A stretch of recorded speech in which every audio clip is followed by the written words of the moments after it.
काल नमस्ते राम। स्वागत है आपका हमारे चैनल सिंह ब्रोस रिएक्शन। तो भाई आज की जो वीडियो है ये है मिस्ट्रीज ऑफ केदारनाथ, मतलब कि जो महादेव जी के साथ संबंधित जो मंदिर है उसके बारे में हमें जो है नॉलेज आज मिलेगी। तो गाइस वीडियो को पूरा अंत तक देखें।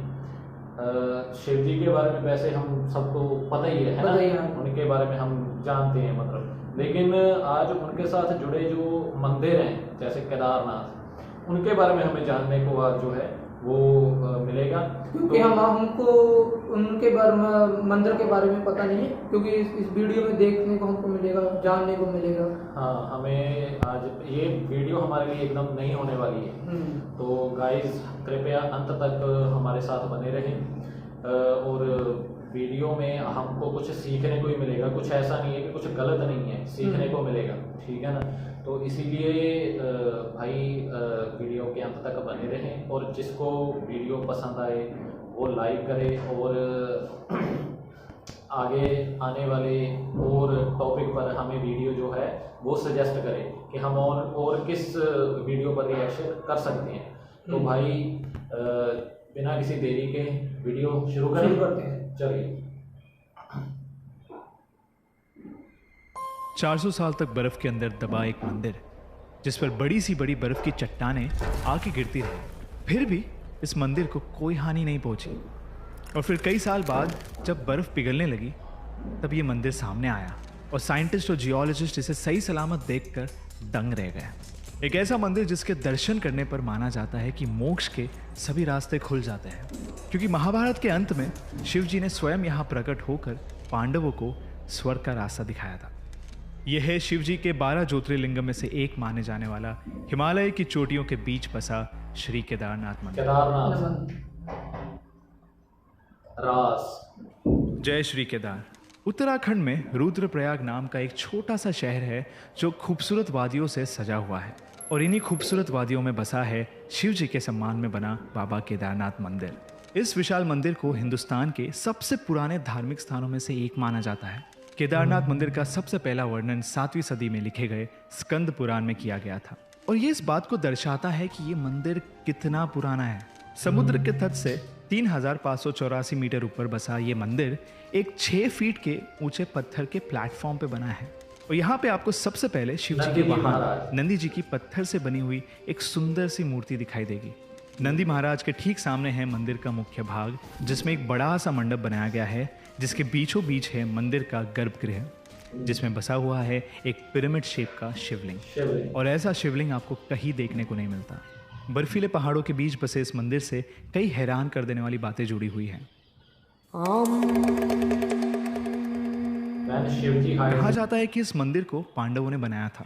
मान्यता के अनुसार महाभारत के युद्ध में अपने गुरु और अपने भाइयों का वध करने के बाद पांडव खुद को अपराधी मानने लगे थे, पापी मानने लगे थे, और फिर युद्ध के बाद उन्होंने कई वर्षों तक हस्तिनापुर पर राज किया।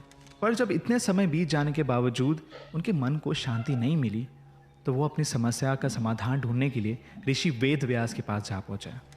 और फिर वेद व्यास जी ने उनसे कहा कि अपने पापों से मुक्ति पाने के लिए उन्हें शिव जी के शरण में जाना होगा। इसके बाद पांडवों ने अभिमन्यु के पुत्र परीक्षित को सारा राज्य सौंप दिया और द्रौपदी के साथ शिव जी की खोज में काशी चले गए। लेकिन जब काशी में भी उन्हें भगवान शिव के दर्शन नहीं मिले, तो उन्होंने काशी छोड़ दी और यहाँ से वहाँ भटकने लगे। पांडव जहाँ भी शिव जी को ढूंढते हुए पहुँचते, शिव जी वहाँ से कहीं और चले जाते। आखिरकार शिव जी उत्तराखंड के गुप्त काशी में जाकर बस गए। अब लोकल्स का मानना यह है कि जब पांडव उन्हें ढूंढते हुए वहाँ पहुँचे, तो उनसे छुपने के लिए शिव जी ने नंदी बैल का रूप धारण कर लिया और वो गाय के झुंड में छिप गए। और फिर काफ़ी समय तक पांडव उन्हें ढूंढते रहे। आखिरकार भीम ने उन्हें स्पॉट कर लिया, उन्हें पहचान लिया, और फिर पांडव को अपनी तरफ आते देख नंदी रूप में खड़े शिव जी धरती में समाने लगे। और उन्हें रोकने के लिए भीम ने उनके पीठ के एक हिस्से को पकड़ लिया, और वही हिस्सा धरती से बाहर रह गया। वो हिस्सा एक पिरामिड शेप के शिवलिंग में बदल गया, और आज बाबा केदारनाथ मंदिर में हम इसी शिवलिंग की पूजा करते हैं। पांडवों की निष्ठा देखकर भगवान शिव जी प्रसन्न हुए और उनके सामने प्रकट हुए। उन्होंने पांडवों को माफ कर दिया और स्वर्ग प्राप्ति का रास्ता भी बताया। इसके बाद पांडवों ने शिव जी का धन्यवाद किया और जिस जगह पर शिवलिंग प्रकट हुआ था वहाँ उनके सम्मान में एक मंदिर बनाया जिसे हम आज बाबा केदारनाथ मंदिर के नाम से जानते हैं। कहते हैं कि जब शिवजी का बैल रूप धरती में समाया था तब उस बैल का मुख रुद्रनाथ में, जटा कल्पेश्वर में, भुजाएं तुंगनाथ में और नाभि मदमहेश्वर में प्रकट हुई थी। और इसीलिए केदारनाथ के साथ इन 4 स्थानों को मिलाकर पंच केदार कहा जाता है। वैसे केदारनाथ मंदिर के ओरिजिन से और भी कई सारी कहानियां जुड़ी हुई हैं। कहा जाता है कि जो मंदिर हम आज देखते हैं वो 8वीं सदी में आदि शंकराचार्य ने बनाया था। पर आर्कियोलॉजिकल सर्वे ऑफ इंडिया ने जब इस मंदिर के पत्थरों की जांच की तब पता चला कि इनका टाइमलाइन महाभारत के पीरियड से मैच करता है। काल भैरव महादेव जी कहा जाता है कि शिवजी के रुद्र रूप काल भैरव खुद केदारनाथ मंदिर की रक्षा करते हैं। 3 आंखें, 4 हाथ, गले में खोपड़ियों की माला, एक हाथ में त्रिशूल, दूसरे में डमरू, तीसरे हाथ में पाशा और चौथे हाथ में एक खोपड़ी। और उनके साथ होता है उनका वाहन माने जाने वाला एक काले रंग का कुत्ता। केदारनाथ मंदिर से 500 मीटर दूर उत्तर की तरफ आपको बाबा भैरवनाथ का एक छोटा सा मंदिर दिखाई देगा। ये मंदिर एक खुली जगह पे है जहाँ पे ना ही दीवारें हैं और ना कोई छत। और ऐसा कहा जाता है कि बाबा भैरव मंदिर के दर्शन किए बिना केदारनाथ की यात्रा पूरी नहीं होती। और जब एक्सट्रीम वेदर कंडीशन की वजह से साल के लगभग 6 महीने केदारनाथ मंदिर और उसके आसपास के जो एरियाज़ है वो बंद रहते हैं, उस समय मंदिर के पुजारी भी यहाँ आके मंदिर की देखभाल नहीं कर पाते। तो ऐसा माना जाता है कि तब शिवजी अपने काल भैरव अवतार में आकर केदारनाथ मंदिर और उसके आसपास के सभी एरियाज़ की रक्षा करते हैं। बाबा केदारनाथ मंदिर को एक डिजास्टर प्रूफ जगह माना जाता है। 13वीं सदी से 17वीं सदी के बीच एक ऐसा समय आया था जब ऊंचाई पर बसे कई माउंटेन रेंजेस और उनके सराउंडिंग एरियाज पूरी तरीके से बर्फ से ढक गए थे।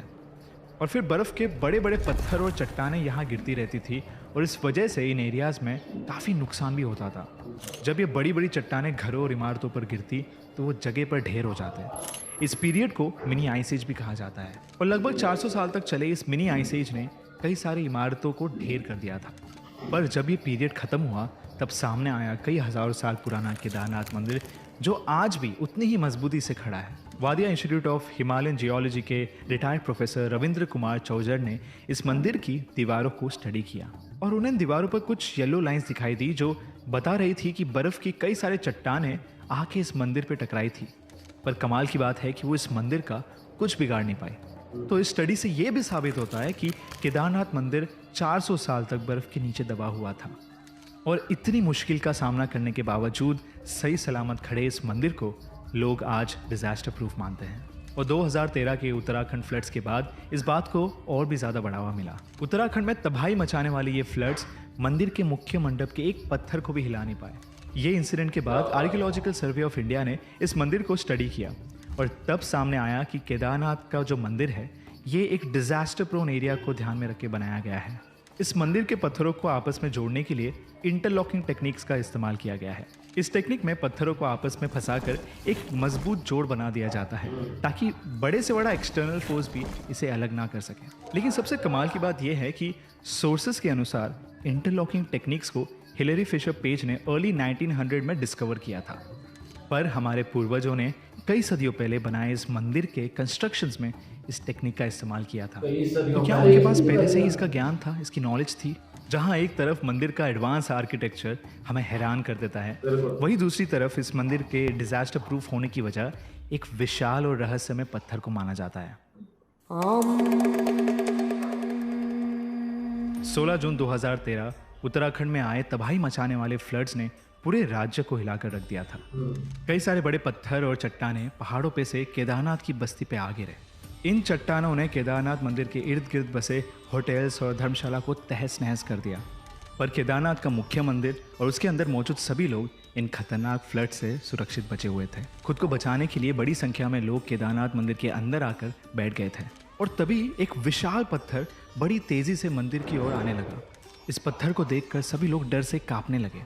पर तूफान की तेजी से आ रहा ये पत्थर अचानक मंदिर के कुछ ही मीटर की दूरी पर रुक गया और फिर इसके बाद जब कोई भी चट्टान मंदिर की तरफ आती तो वो इस पत्थर से टकराकर या तो टूट जाती या फिर अपना रास्ता बदल देती। और लोग इस दृश्य को देखकर दंग रह गए थे। और लोकल्स की माने तो ये पत्थर पूरे समय मंदिर की रक्षा करता रहा। कहा जाता है कि इस पत्थर को देखकर लोगों को भीम का गदा याद आता है। इसकी मदद से भीम दुश्मनों का नाश करते थे और लोगों की रक्षा करते थे, और इसीलिए इस पत्थर को भीमशिला नाम दिया।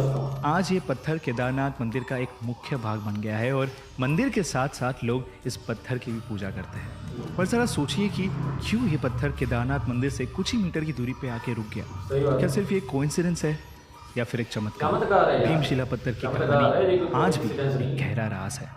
केदारनाथ की मुश्किल यात्रा तय कर हर साल लाखों की संख्या में यात्री मंदिर के दर्शन करने जाते हैं, और सुंदरता और भक्ति का एक यूनिक कॉम्बिनेशन माने जाने वाला बाबा केदारनाथ मंदिर 12 ज्योतिर्लिंग में से सबसे ऊंचाई पर बसा मंदिर माना जाता है। अगर आप 12 ज्योतिर्लिंगों के बारे में जानना चाहते हैं तो हमारे इस वीडियो को देख सकते हैं। और आपको हमारी ये वीडियो कैसी लगी हमें कमेंट्स में ज़रूर बताइएगा। वीडियो पसंद आया हो तो don't forget to like and share, और ऐसे ही अनकही, अनसुनी और अनदेखी कहानियों के लिए राज को सब्सक्राइब कीजिए।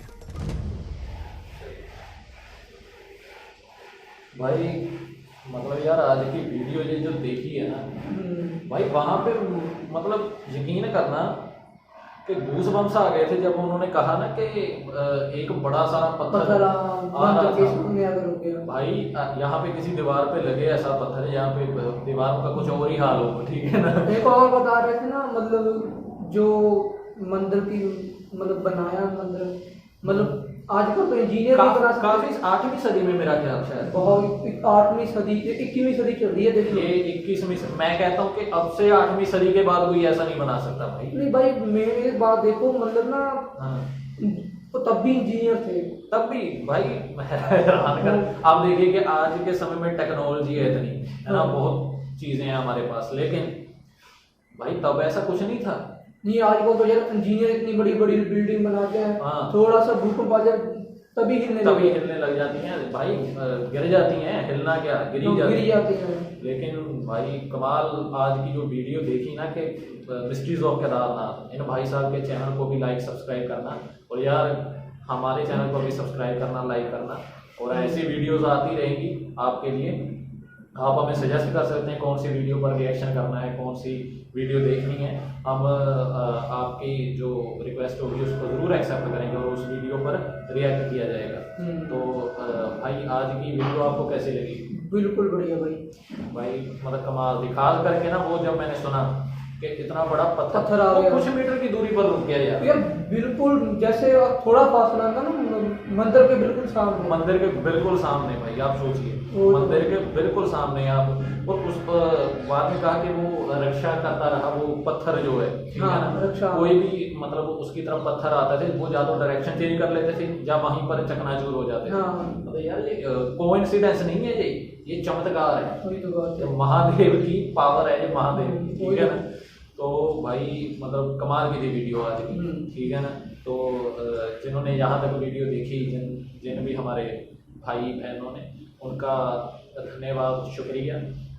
और यही आप सबसे रिक्वेस्ट है कि भाई प्लीज़ वीडियो को लाइक, चैनल को सब्सक्राइब, और जो कमेंट में ये ज़रूर बताइएगा कि आगे किस वीडियो पर हम रिएक्ट करें, ठीक है ना। तो हम भी कोशिश कर रहे हैं कि सनातन धर्म के बारे में जो है हमको भी जानने को मिले, उनके जो स्थान हैं, उनके जो प्लेसेस हैं, उनकी जो इतिहास है, उनके बारे में हमें कुछ सीखने को कुछ मिले हमें। तो भाई जो भी महादेव को प्यार करते हैं वो प्लीज़ इस चैनल को सब्सक्राइब करें। तब तक हम आपसे आज्ञा लेते हैं, ठीक है ना, और मिलते हैं हम आपको अगली रिएक्शन वीडियो में। तब तक के लिए सत श्री अकाल, नमस्ते, राम राम।